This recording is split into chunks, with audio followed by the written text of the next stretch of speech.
जय श्री राम। स्वागत है आपका अपने YouTube चैनल भक्ति की शक्ति ऑफिशियल में बाबा वीर बुलाकी की सेवा से आप लोगों के बीच में मैं हाजिर हूँ, आपका भाई विमल बाला। अभी एक बहुत अच्छा कमेंट है जिसके ऊपर मैंने सोचा कि वीडियो बनानी चाहिए। इसके बारे में मैंने पहले भी एक वीडियो बनाई है, करीब 1 साल हो चुका है। मैं दोबारा आप लोगों को याद दिला दूँगा, है ना, ये क्या होता है, कैसा होता है। लिखा है, जो लोग देवी देवताओं को छोड़कर धर्म परिवर्तन कर लेते हैं, क्या वो लोग खुश रहते हैं, है ना, और सफल रहते हैं? कुल के देवताओं को छोड़ने के बाद क्या दूसरे धर्म की शक्ति उनको हर प्रकार से संपूर्ण करने में सक्षम होती है? ठीक है, ये कमेंट हमारे पास है। इसके बारे में देखो क्या है। थोड़ा सा कभी कभी सोचना पड़ता है, दिमाग लगाना पड़ता है कि क्या बोलूँ, कहीं ऐसा ना हो किसी के बारे में कुछ गलत बात निकल जाए और वो कल को मुझे पकड़ लिया, भाई तो साढ़े मेरे बारे में उल्टा बोल रहा था, ऐसे कैसे बोल रहा था। तो वो चीज़ थोड़ा सोच समझ के बोलनी पड़ती है। देखो भाई, धर्म बदलने वाला जो किस्सा सबसे पहले मैंने सुना था क्रिश्चियन धर्म के अंदर। ठीक है, क्रिश्चियन धर्म वाले क्या कर रहे थे कि देवी देवताओं को भटका रहे थे। तो क्रिश्चियन धर्म में क्या हुआ कि उनकी जो मेजॉरिटी है, उनकी जनसंख्या बहुत कम है। अब ऐसे प्यार से बोलने कि भाई तू मेरे धर्म में आ जा, हमारी जनसंख्या कम है, हमें अपने बंदे बढ़ाने हैं, है ना, इस तरह से तो वो आएगा नहीं कोई। यहाँ इन्होंने क्या करा, लालच देना शुरू किया था सबसे पहले, और ये कहा था कि आप आओ, हम आपको रकम देंगे। क्या रकम देंगे आप सबको पता है, 2 से 4 लाख तक। धर्म बदलने पर इन्होंने बहुत लोगों को दिया भी था, बहुत लोग चले भी गए। जिनको देखो गरीबी थी, जिनके पास आर्थिक स्थिति ठीक नहीं थी, वो लोग चले गए। उनको कोई मतलब नहीं है देवी देवता से क्या होते क्या नहीं होते, बाढ़ में जाओ सबके सब। उनको मतलब था भैया मेरी गरीबी जिससे दूर हो गई वो है लक्ष्मी, और लक्ष्मी कौन दे रहा है, वो। और किन लोगों को ज़रूरत थी, हरामखोरों को, जो काम करना नहीं चाहते, नमक हराम होते हैं, सारा दिन घर में पड़े पड़े बिस्तर पे सोते हैं, जो मेहनत नहीं करना जानते, जो दूसरे की आस पर जीते हैं, दूसरे के टुकड़ों पे पल रहे हैं, ऐसे हरामखोर। गरीब आदमी तो फिर भी रिक्शा चला के रोटी कमा के खा रहा था। ऐसे लोग धर्म बदल कर हो गए क्रिश्चियन, चले गए। कुछ लोग मुसलमान भी बने, कुछ लोग सिख भी बन गए, है ना।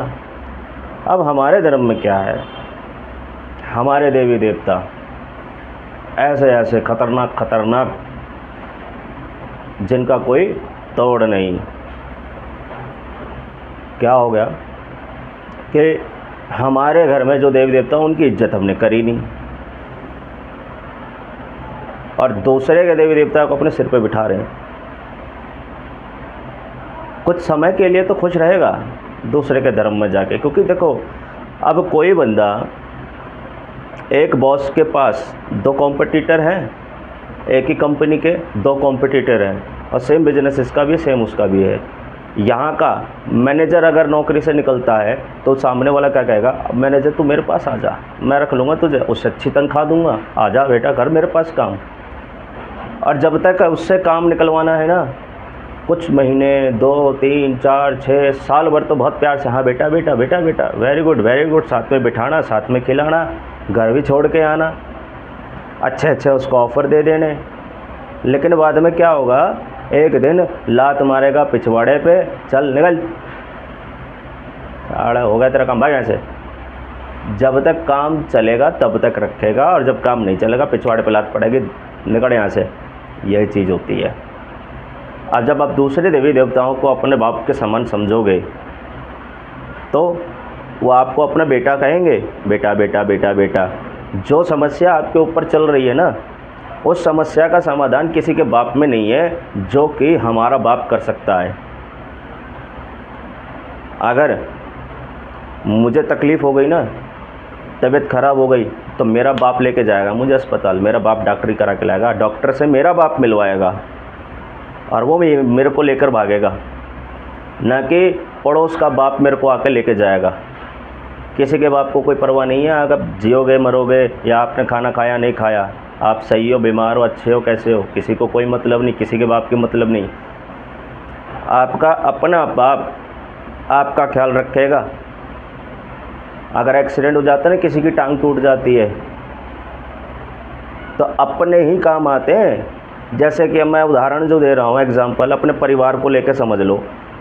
भाई, बाप, बहन, माँ एक रोटी बना के खिला रही है, एक मुझे नहला रहा है, एक लेके जा रहा है, लैट्रिन बाथरूम भी बाप लेके जा रहा है। तो ये हमारे अपने हैं, ये हमें समझते हैं, आज नहीं तो कल मैं इनकी सेवा करूँगा। तो ये चाहे कितने भी नाराज़ हो जाएं, तो क्या मैं अपने बाप को छोड़कर चला जाऊँगा या अपने बाप को बाप कहना छोड़ दूँगा? है नहीं हो सकता ना। ये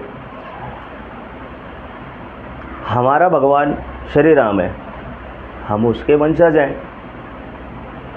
हम श्री राम के दिए हुए रूप में, मतलब कि जो काया उन्होंने धारण करी थी, वही काया में हमें उन्होंने इस धरती पर भेजा है। वही 2 हाथ 2 पैर 2 आँख 2 नाक, जो चीज़ें जो जिस रूप में मानव रूप में आए थे, वही मानव रूप आप सबको मिला है ना। तो हम राम जी को अपना बाप कहते हैं। हमें कोई दुख संकट पीड़ा है तो हम अपने राम जी से कहेंगे, मंदिर में जाके रो लेंगे, सिर पीट लेंगे, हनुमान जी से रो रो कर विनती करेंगे, प्रभु मेरी आस है, प्रभु मेरी ये मन्नत पूरी करो। ये हमारे भगवान हमारे हैं और मरते दम तक वो हमारे रहेंगे। मगर यहाँ पर सवाल ये आता है कि आप अपने बाप की औलाद कब तक कहलाओगे? आप अपने भगवान को कब तक मानोगे? आपको किसी ने बोला कि वो बहुत अच्छे हैं, 2 मिनट में काम होते हैं। अच्छा, 2 मिनट में काम होते हैं, चल फिर देखते हैं। गए, देखा, जादू दिखा दिया आपको, जादू, गिले गिले छू, हाँ अच्छा नोटों की बारिश हो गई, ओहो ये तो बड़े धन पैसे वाले हैं यार, ये भी कर सकते हैं वो भी कर सकते हैं। आधे से ज़्यादा भगत, आधे से ज़्यादा भगत, आधे से ज़्यादा वाल्मीकि समाज के अंदर और नीचे समाज में, जाटव समाज में, धोबी समाज में, और भी कुम्हार हैं, लोधी हैं, जो भी है ना, जिनके हमारे जितने भी धर्म है ना, और जितने भी बड़े बड़े पावरफुल देवी देवता हैं, क्षत्रिय, लड़ने झगड़ने वाले, मारने मरने वाले, उनमें से बहुत सारे लोग अपने धर्म को छोड़कर पादरी बने बैठे हैं। क्योंकि क्रिश्चियन धर्म में उनको सिर्फ जल छिड़कना आता है, बाइबल पढ़नी आती है, जल छिड़कना आता है, बाइबल पढ़नी आती है। इन्होंने टारगेट भी ऐसे लोगों को किया कि जो पहले से ही इस चीज़ के बारे में जानते हो, भगत बने हो या भक्ताई के बारे में जानते हो, जिनको ये सब चीज़ें मारनी आती हो, जो ये विद्या जानता हो, उनको भड़का दिया, तेरे देवी देवता कुछ नहीं, हमारा तो एक ही है, तू तो 50 पूज रहा है, मेरे एक को मान, प्रार्थना कर, कोई धुआं धक्कड़ नहीं, कोई सुअर की भेंट नहीं, कोई बकरे की भेंट नहीं, कोई कुछ नहीं करना तुझे, सिर्फ प्रार्थना कर दे, सामने वाला ठीक। जब सामने वाले के पास पहुंचते हैं ना, किसी के ऊपर भूत खेल रहा है और वो वहाँ पर खड़े होकर बाइबल पढ़ रहे थे, क्रॉस दिखा दिखा के जल छिड़कते हैं, अच्छी बात है, देखो उनका धर्म वो अपने हिसाब से चलते हैं। लेकिन वहाँ पर वो जो भगत जी पादरी बन के बैठे हैं, वो छिड़क रहे हैं, कह रहे हैं यार ये तो हो ही नहीं रहा कुछ। जब भगत थे उस रूप में तो 2 थप्पड़ मार के साले को, भूत को सीधा कर देते थे। आज जब पादरी बन गए तो वहाँ पे जल छिड़के जा रहे हैं, क्रॉस दिखा जा रहे हैं। ये मैं तेरे को हुक्म देता हूँ परमात्मा की तरफ से कि तू शांत हो जा, तू चला जा छोड़ के, तू यहाँ जा, तू वहाँ जा, गंदी चीज़ों सब निकल जाओ, तुम्हें परमात्मा का हुक्म है ना। इतनी सारी बातें कह दी, इतना जल छिड़क दे, इतनी कस्में दे दी, सुना नहीं सुना? आराम कर लिया तो 5 मिनट 10 मिनट हो गया, रुक गया, उसके बाद फिर शुरू, फिर पागल। फिर वहाँ याद आता कि यार मेरा ये देवता होता है, अभी मेरे पास बुलाकी होता है, इसे 2 घूंसे मार के साले को अभी सही कर देता, कलवा पाउंड होता, अभी देखे कि हुंकार में क्या होता है, इसका सेट हो जाता। वो यही सोचता उस समय, और फिर रोता है, यार मैंने तो बहुत बड़ी गलती कर दी, अब क्या करूं, है ना, अब क्या करूं। भाई दूसरे का जो घर होता है ना, कुछ दिन ही अच्छा लगता है, 1 महीना 2 महीना साल, ज़िंदगी भर दूसरे के घर में नहीं कट सकती भाई, अपने ही घर में नींद आएगी। जो शिक्षा हमारे माता पिता देते हैं ना, वो दूसरे के नहीं देते। तो इसलिए अपने धर्म को बना के रखो, मजबूत रखो। ये 5 उंगलियां हैं ना, मेरे हाथ की है, 5 मेरे हाथ की है ना, ये अंगूठा, ये उंगली, ये उससे बड़ी, उससे छोटी, उससे छोटी। एक उंगली अकेली क्या कर लेगी? ये एक अकेली ना तो मुक्का बना सकती, ना किसी को मार सकती, ना तो इस समय उंगली से सिर्फ पेन भी नहीं पकड़ सकते। एक उंगली से देख रहे हो कैसे पकड़ा जाएगा पेन? लिख सकता हूँ? नहीं। अंगूठा मिला दिया, पेन पकड़ सकता हूँ, लिख भी सकता हूँ। खाना खाना है हाथ से, 3 उंगली 4 उंगली का काम आएगा, हाथ से खाना खा सकते हैं। किस थप्पड़ मारना है, 5 का झापड़ा बना, बैठते नहीं, मार दो कान के नीचे। मुक्का मारना है, लो जी मार दिया। अब ये उंगलियां ही आपस में कह दे मैं तो भैया हिंदू हूँ, मैं मुसलमान हूँ, मैं क्रिश्चियन हूँ, मैं सिख हूँ, मैं ईसाई हूँ, तब मैं किसको बोलूँ भाई ईसाई तू मेरे को लिख के दिखा? नहीं दिखा सकता। सिख को कहा दिया भाई ये तू ही लिख के दिखा दे भाई एक उंगली से, ये सिख तू ही कर ले। ईसाई को कह दिया, अब ये ईसाई है, अब ये ईसाई को कह दिया कि भाई तू लिख दे, ये कहता है मैं कैसे लिख सकता हूँ। अब इसको कह दिया तू लिख के दिखा दे, ये भी मना कर रहा है मुझे, कहता मैं तो हूँ ही नहीं। हाँ, जब ये 5 इकट्ठी है ना तो मेरा हाथ है। और ये 5 ऐसी जात है, हिंदू, सिख, मुस्लिम, ईसाई, सबको एक होकर रहना पड़ेगा। यानी कि मैं तेरे को काटूँ, तू उसको काट दे, तू उसको काट दे, तू अलग हो जा, तू अलग हो जा। अबे सालो भड़काने वाले बहुत हैं, भड़कना नहीं है, अरे इकट्ठे होके रहो।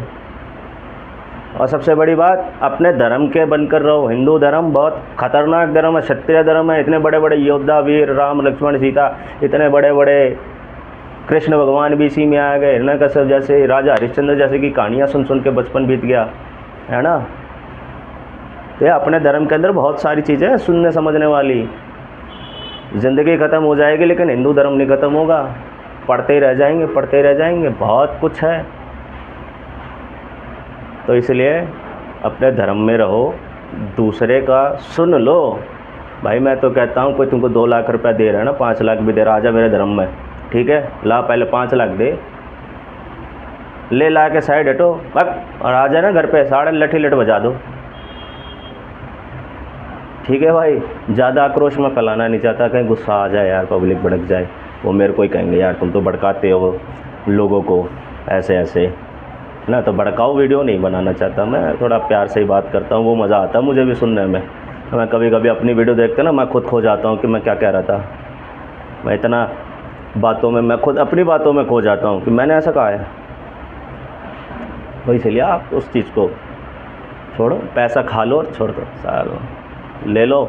धर्म में जाना है, बोल दिया ना न्योता आया, ठीक है भैया आ जाऊँगा तेरे धर्म में, पहले कितने देगा, ले आओ, लेके बैठ जाओ, मत जाओ कहीं, और जब आ जाए तो कूट दो। ये आप समझदार हो, आपको कैसे करना है आप जानो। गड्ढा खोदोगे आप अपने लिए खोदोगे, दूसरे के लिए नहीं खोदोगे। वो समय चला गया क्या दूसरे के लिए गड्ढा खोदा करते थे लोग और गिराते भी उसी को थे, लेकिन आज का वो समय है कि गड्ढा तुमने खोदा है ना, उसको पता चल जाता है हाँ गड्ढा खोद रहे मेरे लिए, अच्छा तुम्हारे गड्ढे में तुम्हें गिरा देगा, ठीक है। तो समझ के रहो, कलयुग चल रहा है, दुनिया आगे निकल गई बहुत ज़्यादा। अभी तो कुछ समय बाद हवाई जहाज़ भी बंद हो जाएंगे और उसकी जगह चलेगी मोटरसाइकिल आसमान में, फिर तो और आफत हो जाएगी। चलो ठीक है भाइयों, मिलता हूँ दोबारा तुमको अगली वीडियो में। जय श्री राम, जय बाबा वीर बुलाके की।